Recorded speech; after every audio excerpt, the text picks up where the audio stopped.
Kenapa Mhm. KPU tidak bisa mengantisipasi sedemikian rupa untuk pengamanan sistem rekap di KPU ini gitu. Nah, Mhm. kinerja ini yang membuat ya publik ini ragu. Jadi Mhm. legitimasi, jadi pemilu itu bukan soal angka-angka siapa menang siapa, tapi Mhm. legitimasi ini juga menjadi sangat penting. Kalau tidak legitimate, maka siapapun yang memimpin republik ini juga akan mengalami keresahan selama dia memimpin. Ngompol.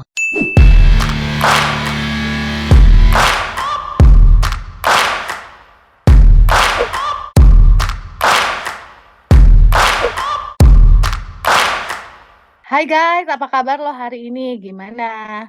Makin deg-degan nggak nungguin hasil real count kita? Soalnya kita lagi-lagi mau ngomongin soal hasil perhitungan suara nih bersama politisi kesayangan kita, Mas Ahmad Rofik. Halo Mas Rofik. Halo. Halo Mas, masih mantau hasil perhitungan suara ya Mas ya? Oh iya, harus dimonitor terus karena ini kan Iya. produk pemilu. Jangan sampai masyarakat juga resah, jangan sampai pemilu juga tidak berjalan dengan baik karena intinya di hasil perhitungan ini kan. Itu ya. Sebelumnya kita sapa dulu nih, kita juga ditemani seperti biasa wartawan senior kita, Mas Sururi, apa kabar? Apa kabar? Jarak Mas jauh Sururi juga lagi nih. pasti jarak jauh. Kita mau ngomongin hasil Pilpres lagi nih. Mungkin Mas Sururi dulu nih, katanya ada banyak yang nggak sesuai ya. Ini gimana Iya, hasil iya. temuannya? Ada berapa banyak ini yang nggak Iya, sesuai? tadi sore itu kan kalau tidak salah jam berapa? Jam empatan gitu ya. Apa Mhm. sistem rekapnya jadi kacau.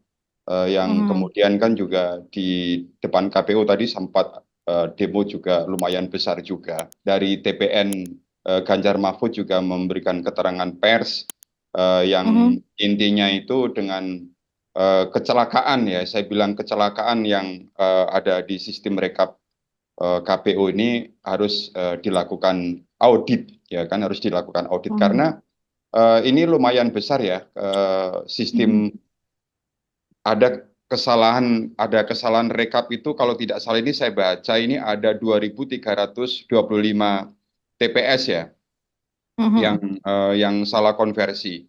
Jadi ini cukup lumayan yang kalau dihitung tuh ada 0,64% ya dari total suara. Jadi ini Oh. yang kemudian membuat TPN memberikan perhatian khusus. Saya kira juga tadi tim Paslon 1 juga memberi perhatian khusus. Tapi poin Mhm. yang penting adalah keinginan TPN ini harus dilakukan audit terhadap sistem rekap IT-nya KPU. Nah, bahkan eh, auditnya ini harus harus mengundang tim audit yang independen agar bisa Mhm. memberikan apa tuh hasil yang objektif ya, hasil objektif Oke. karena ini menyangkut mengenai nasib bangsa sehingga Mhm. KPU tidak boleh main-main. Memang ini Mhm.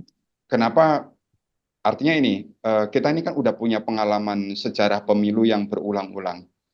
Kenapa Mhm. KPU tidak bisa mengantisipasi sedemikian rupa untuk pengamanan sistem rekap di KPU ini gitu.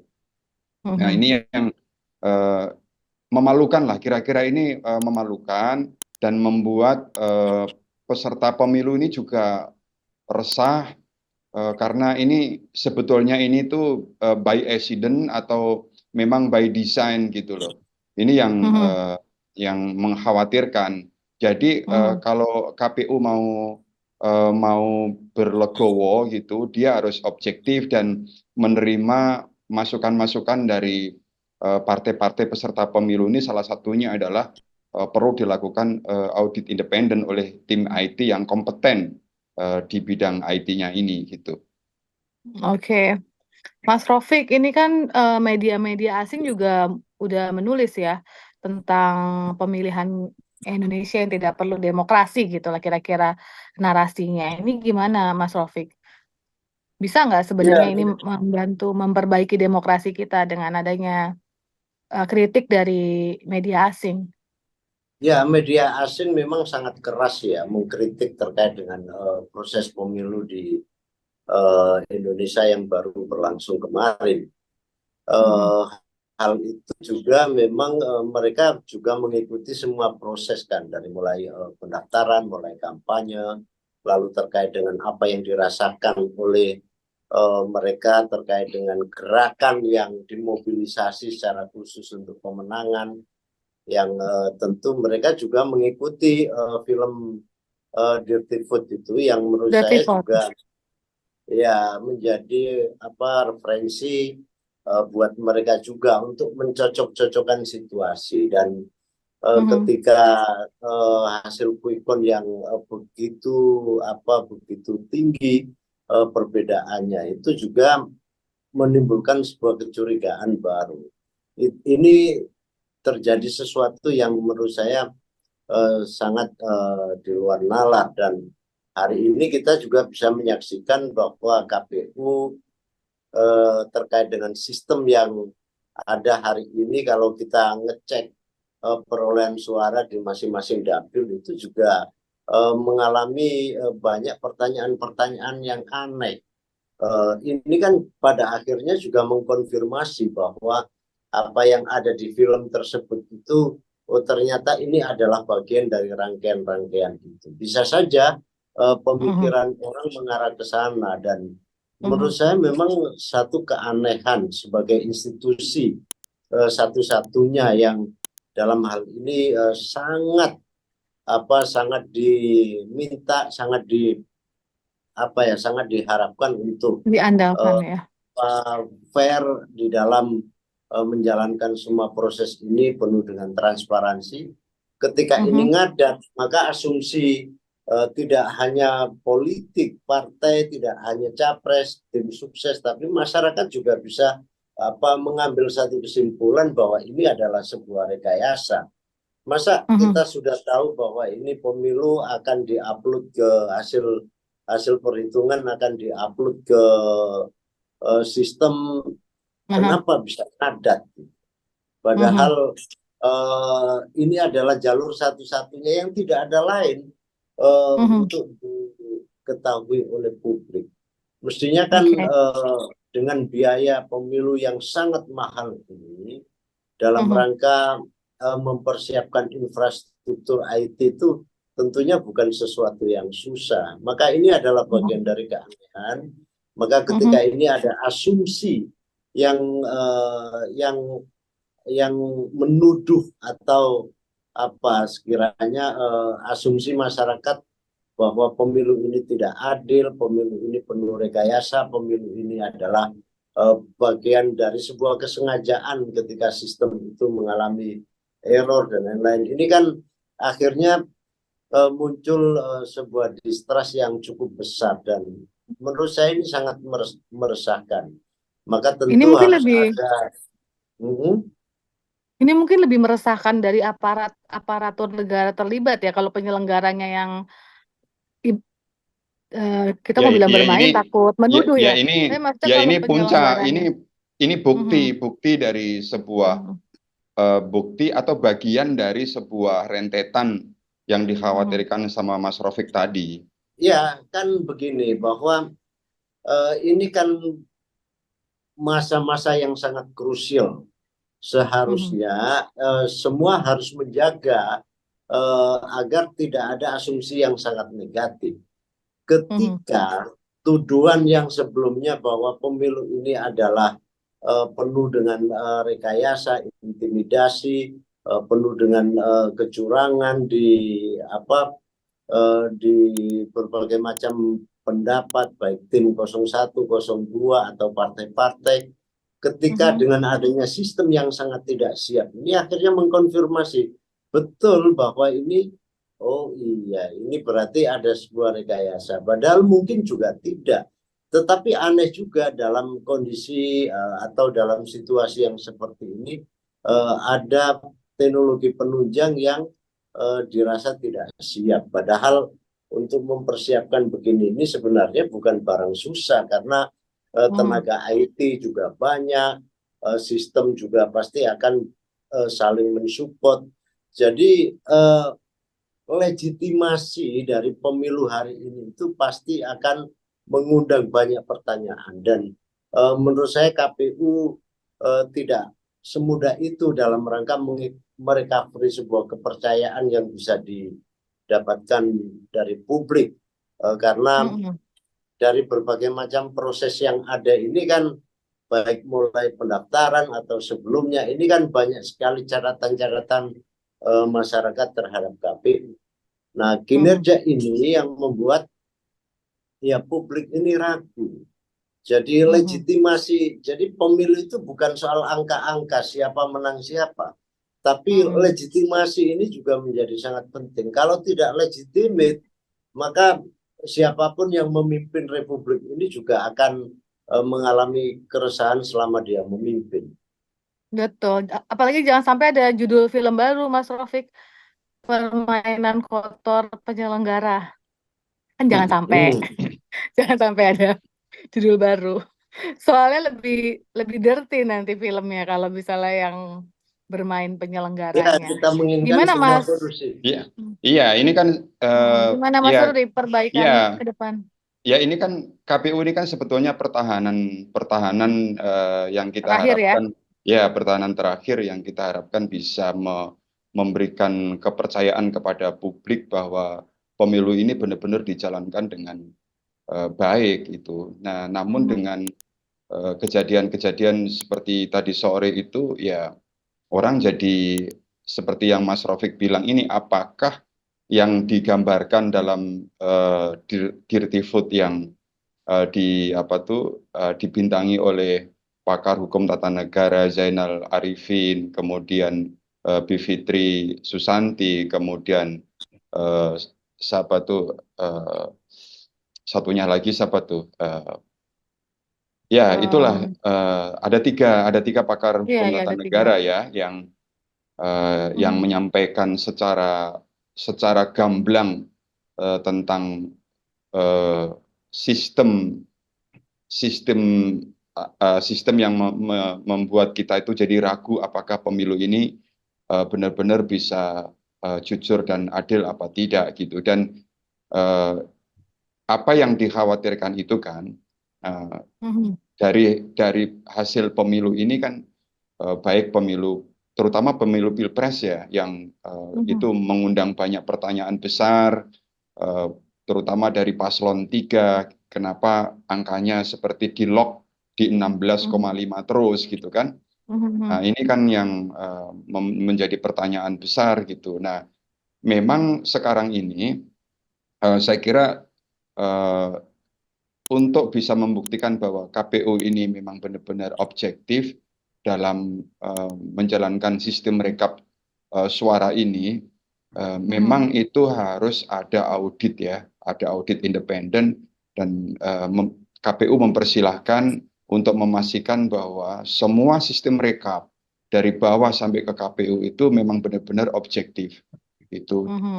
Ini karena satu-satunya cara untuk meyakinkan kepada publik saat ini adalah KPU bahwa ini benar-benar memang KPU ini tidak berpihak kepada paslon manapun gitu. Jadi KPU hanya sebagai medium yang merekap suara secara utuh dari bawah sampai ke tingkat pusat, baik hasil pemilu presiden maupun pemilu legislatif di tingkat DPR maupun DPRD provinsi, kemudian DPRD kabupaten kota, dan DPD tentunya gitu.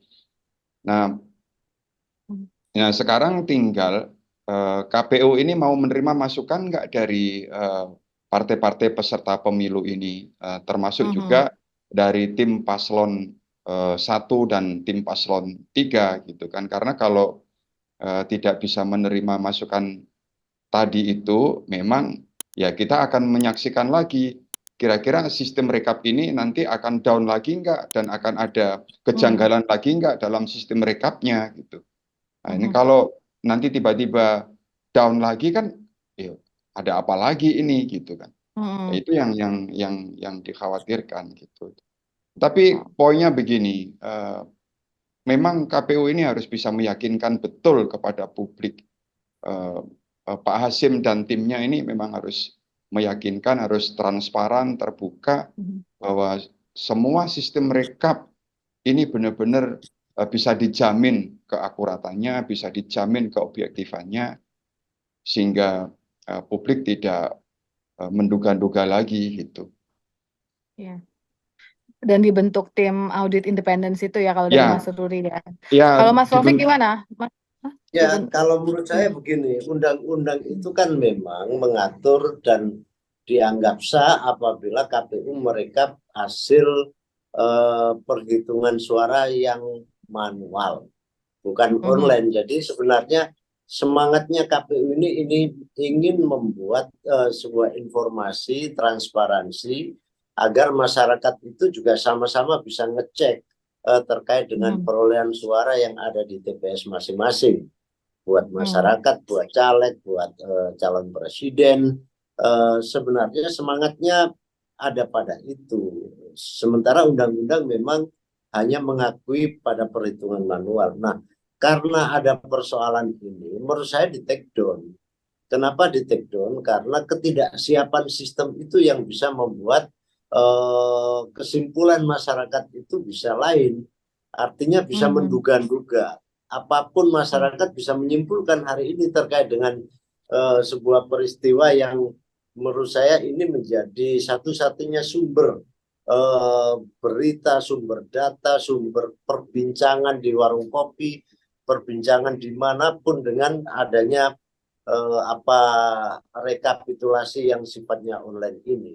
Nah, menurut saya karena ini juga berpolemik, harapan saya memang di take down saja, dan tetapi itu juga perlu dijelaskan kepada para peserta pemilu, para capres, dan sekaligus pada masyarakat agar ini tidak menghadirkan sebuah sawasangka, tidak menghadirkan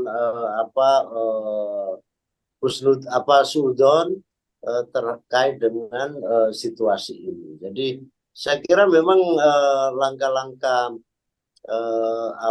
penyelamatan agar pemilu ini tetap bermartabat dan ada kepercayaan yang tinggi dari masyarakat secara luas, ya memang harus ada langkah secara khusus.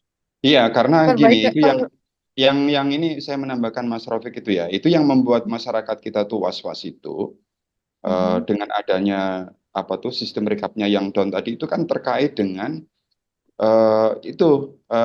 berita-berita yang di media maupun di medsos. Saya sebut medsos karena medsos sekarang itu sudah menjadi sumber informasi juga gitu kan. Bagaimana kertas suara itu dibor gitu ya, dengan bertumpuk-tumpuk dibor gitu. Dan di KPPS banyak juga pemilih juga menyaksikan sendiri, dia belum menyoblos itu sudah ada coblosan gitu yang itu divideokan di medsos ini kan banyak sekali. Nah, inilah yang kemudian mengiringi masyarakat kita yang khawatir dan menduga bahwa ini nih gimana ini nanti kalau sudah yang ada di medsos, yang ada di media seperti itu, ini nanti di KPU bagaimana? Jangan-jangan memang karena KPU juga ikut-ikutan tidak objektif, jadinya apa yang ada di lapangan tadi yang ditemukan yang dilihat di medsos tadi itu, wah benar juga ini kan jadi berbahaya gitu.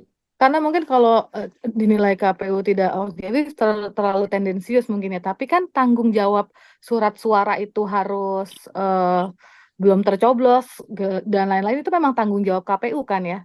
Atau tanggung jawab siapa ya? Oh iya dong, tanggung jawab KPU dan itu harus diawasi oleh Bawaslu gitu kan. KPU itu kan memang harus memastikan pendistribusian kartu suara itu memang KPU harus memastikan bahwa kertas suara yang didistribusikan ke seluruh daerah itu dipastikan semua masih original. Dan itu harus ada pengecekan detail gitu oleh tim KPU dan dibantu oleh Bawaslu untuk mengawasi tadi itu. Nah, itu kenapa bisa sampai seperti itu? Ini kan artinya pengawasannya itu tidak sampai di level bawah atau tidak sampai detail gitu.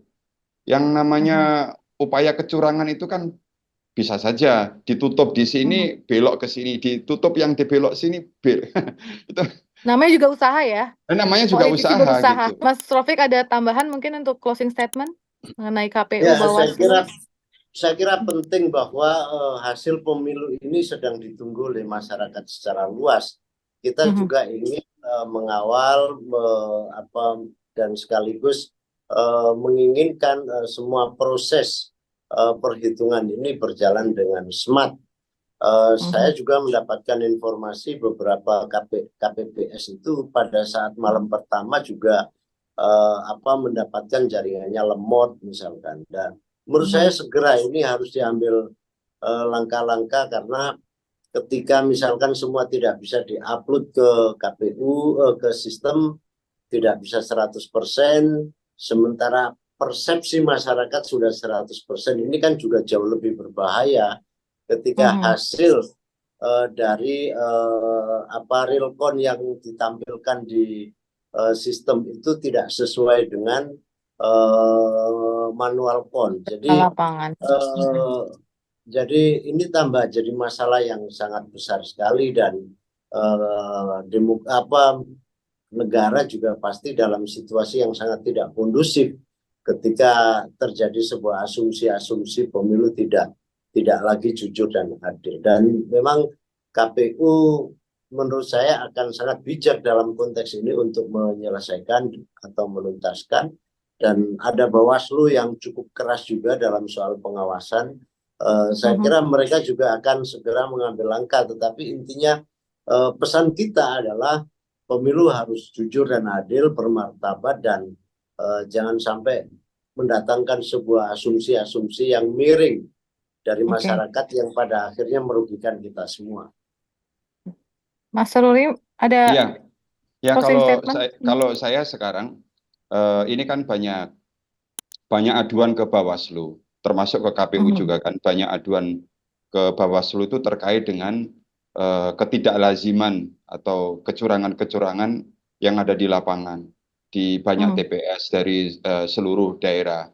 Nah, sekarang ini untuk menjernihkan ketegangan publik tentang kecurigaan terhadap pemilu ini berjalan jujur dan adil, ini memang Mhm. harus ada keberanian KPU untuk mengulang di Mhm. TPS-TPS yang memang diindikasikan secara akurat bahwa memang ini adalah terjadi kecurangan. Kecurangannya itu kan Mhm. macam-macam, ya kan? Mhm. Ada penambahan kartu suara, misalnya Mhm. yang setiap TPS itu maksimal 300 bisa menjadi Jadi 600. 800, jadi 700 gitu kan. Ya. Kemudian kecurangan yang lain itu bisa misalnya kartu suara sudah dicoblosin gitu kan. Nah, itu mestinya Mhm. eh, atau misalnya kayak di Madura tidak merasa ada pencoblosan tapi itu sudah ada sudah Hasilnya. ada ya sudah ada hasilnya. Nah, ini KPU dan Bawaslu tentunya harus ada keberanian untuk di TPS-TPS yang ditengarai atau dicurigai secara Mhm. akurat ini terjadi kecurangan harus dilakukan pencoblosan ulang atau pemilu ulang agar masyarakat percaya dan ketika nanti akhir dari hasil Akhir penghitungan hasil. suara yang dilakukan oleh KPU ini masyarakat bisa Menerima. menerima, masyarakat bisa menerima hasil Betul. yang ditampilkan oleh KPU itu.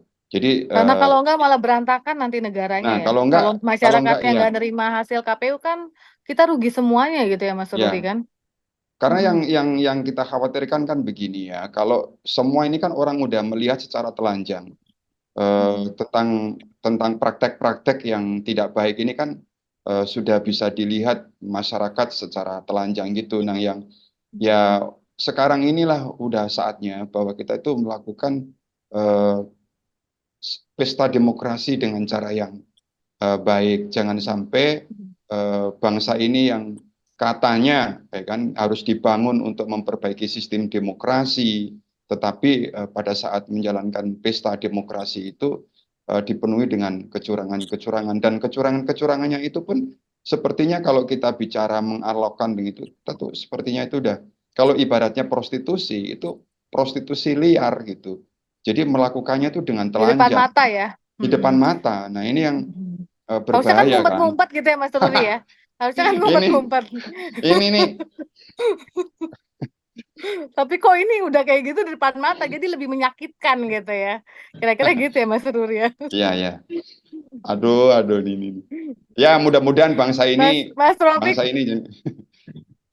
oke mudah-mudahan gitu. bangsa ini, karena kan yang paling penting mudah-mudahan bangsa ini harus menerima yang KPU putuskan. Untuk itu KPU harus bisa dipercaya gitu kira-kira ya Mas Ruri ya. Iya, betul. Betul. Mas Rofik ada tambahan? Ya, konkret cukup. Udah Ya. konkret ya. Gimana guys? Kalian ikut ngawal suara presiden yang kalian pilih nggak? Karena ini penting banget guys, supaya nanti pada akhirnya kita bisa menerima apapun keputusan KPU. Jadi seperti saran Mas Ruri, harus ada tim audit yang independen atau perbaikan sistem kalau menurut Mas Rofik, atau malah di take down aja kalau emang belum siap sistemnya gitu kira-kira. Jadi kita ke manual aja. Menurut kalian gimana guys, biar KPU tuh bisa lebih trustable gitu ya, kita bisa lebih mempercayai KPU. Kalian tuh maunya KPU sama Bawaslu gimana ya guys, supaya KPU dan Bawaslu kita semakin keren, semakin baik, dan akhirnya kita bisa menerima keputusan pemenang dengan hati yang gembira gitu guys. Gimana guys, komen ya guys ya. Sampai ketemu lagi di Ngumpul Ngompol bersama gue Debbie Wage, Mas Ahmad Rofik dan Mas Ruri. Sampai ketemu lagi guys, Nah. bye.